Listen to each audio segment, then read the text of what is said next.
What you're looking at is Codeblocks.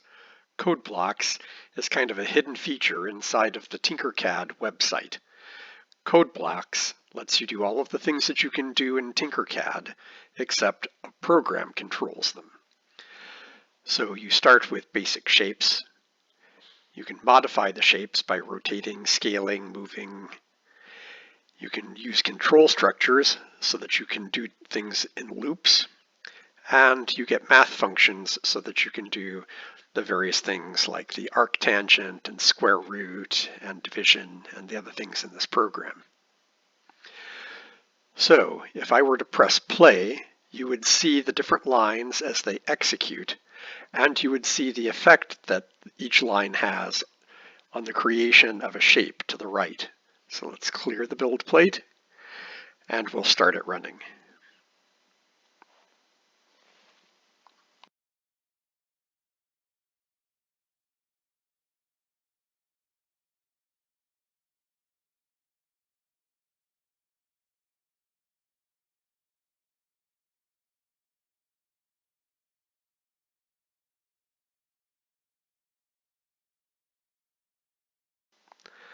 Very nice.